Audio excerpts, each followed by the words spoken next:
Success पाना है तो मोटिवेट रहो, और मोटिवेट रहोगे तो सफलता आपके कदम चूमेगी। मनुष्य योनि का भोग। एक गरीब ब्राह्मण यात्रा करते करते किसी नगर से गुजर रहा था। बड़े बड़े महलों को देखकर ब्राह्मण भिक्षा मांगने गया, किंतु उस नगर में किसी ने भी उसे 2 मुट्ठी अन्न नहीं दिया।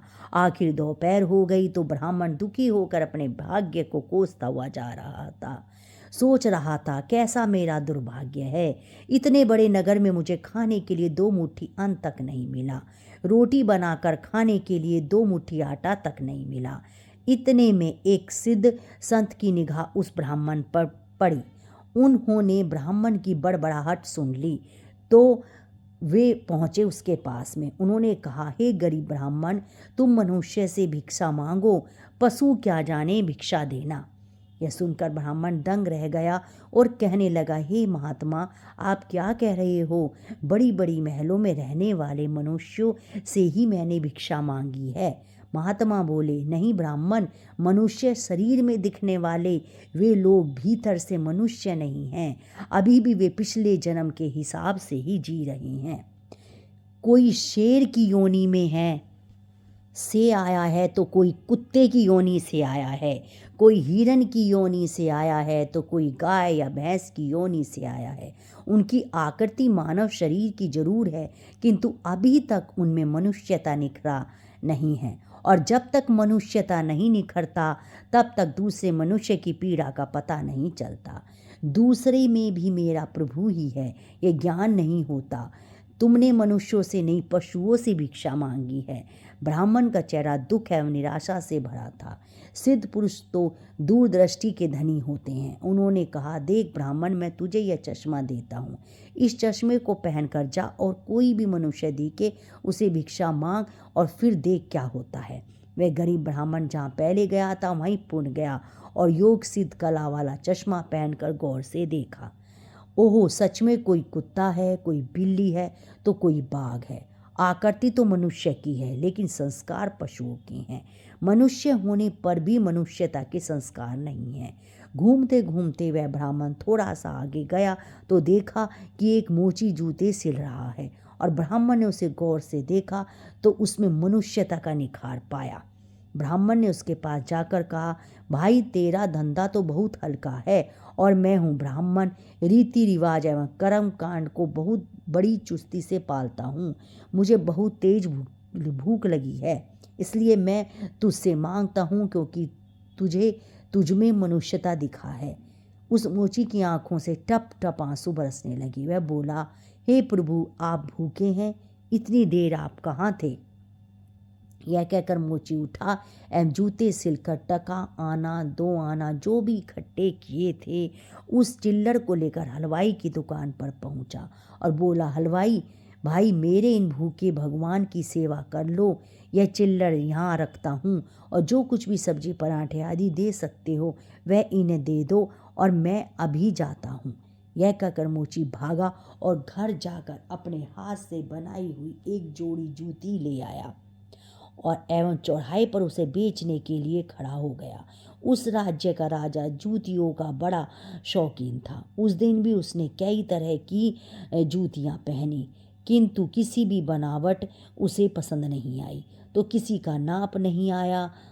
2-4 बार प्रयत्न करने पर भी राजा को कोई पसंद नहीं आई, तो राजा मंत्री से क्रोधित होकर बोला, अगर इस बार ढंग की जूती तुम नहीं लाए तो तुम्हारी खैर नहीं, और जो सही से जूती लाए, ढंग की जूती लाए तो मैं तुमको इनाम दूंगा, और नहीं लाए तो मंत्री के बच्चे तेरी खबर ले लूँगा। देवयोग से मंत्री की नज़र इस मोची के रूप में खड़े असली मानव पर पड़ गई, जिसकी आंखों में कुछ प्रेम के भाव थे, चित्त में दया करुणा थी। ब्राह्मण के संग का थोड़ा रंग लगा था। मंत्री ने मोची से जूती ले ली और राजा के पास ले गया। राजा को वह जूती एकदम फिट आ गई, मानो वह जूती राजा के नाप की ही बनी हो। राजा ने कहा, ऐसी जूती तो मैं पहली बार ही पहन रहा हूँ, किस मोची ने बनाई है ये जूती? मंत्री बोला, हुजूर, यह मोची बाहर ही खड़ा है। मोची को बुलाया गया। उसको देखकर राजा को भी मानवता थोड़ी खिली। राजा ने कहा, जूती के तो 5 रुपये होते हैं, किंतु यह 5 रुपये वाली नहीं है, 500 रुपये वाली जूती है। जूती बनाने वालों को 500 और जूती के 500 कुल 1000 रुपये इसको दे दो। मोची बोला,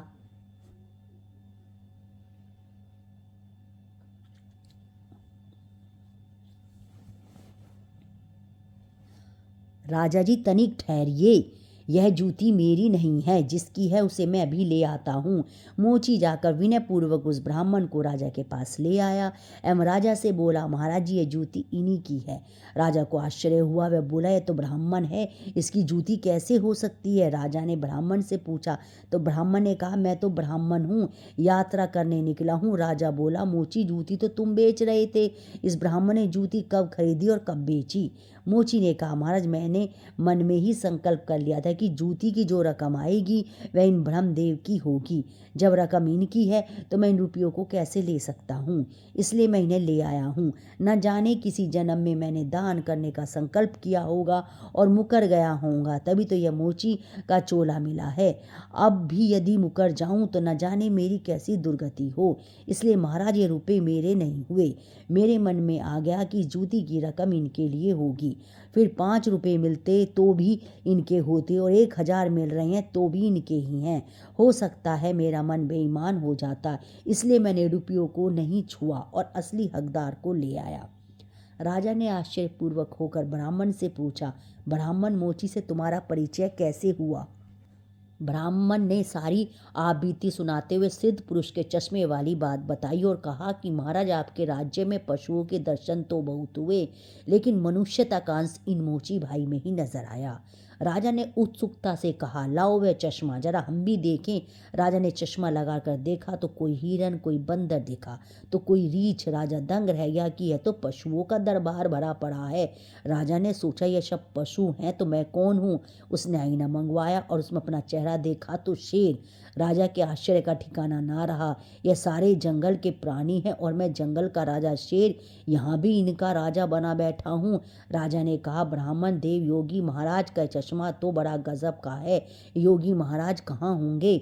ब्राह्मण ने कहा, वे तो कहीं चले गए हैं। ऐसे महापुरुष कभी कभी ही बड़ी कठिनाई से मिलते हैं, श्रद्धावान ही ऐसे महापुरुषों का लाभ उठा पाते हैं। ब्राह्मण ने आगे कहा, महाराज, अब तो बिना चश्मे के भी मनुष्यता को परखा जा सकता है। व्यक्ति के व्यवहार को देखकर ही पता चल जाता है कि वह किस योनि से आया है। एक मेहनत करें और दूसरा उस पर हक जताएं तो समझ ले कि यह सर्प योनि से आया है, क्योंकि बिल खोदने की मेहनत तो चूहा करता है, लेकिन सर्प उसको मारकर बलपूर्वक अपना अधिकार जमा बैठता है। अब इस चश्मे के बिना भी विवेक का चश्मा काम कर सकता है। और दूसरे को देखें, उसकी अपेक्षा स्वयं को ही देखें कि हम सब योनि से आए हैं कि शेर की योनि से आए हैं, या सचमुच में हमें मनुष्यता खिली है। यदि पशुओं का स्वभाव बाकी है तो वह भी मनुष्यता में बदल सकती है।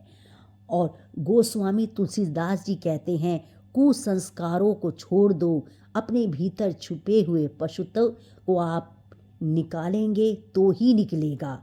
यह भी संभव होगा जब आप अपने समय की कीमत समझेंगे। मनुष्यता आए तो एक एक पल को सार्थक किए बिना आप चुप नहीं बैठेंगे। पशु अपना समय ऐसे ही गंवाता है। पशुत्व के संस्कार पड़े रहेंगे तो आपका समय बिगड़ेगा। अतः पशुत्व के संस्कारों को आप बाहर निकालिए एवं मनुष्यता के संस्कारों को उभारिए। फिर सिद्ध पुरुष का चश्मा नहीं वरन अपने विवेक का चश्मा ही कार्य करेगा। और इस विवेक के चश्मे को पाने की युक्ति मिलती है सत्य का संग से, अर्थात सत्संग से। तो हे आत्मजनों, मानवता से जो पूर्ण हो वही मनुष्य कहलाता है। बिन मानवता के मानव भी पशु तुल्य रह जाता है। इसलिए आप जो भी कमा रहे हैं उसमें से कम 2% दान करते रहें, जो सेवा आपको सही लगे उसमें। और मेरा वीडियो आपको ये अच्छा लगे तो चैनल को लाइक करें, सब्सक्राइब करें और शेयर करें। राधे राधे।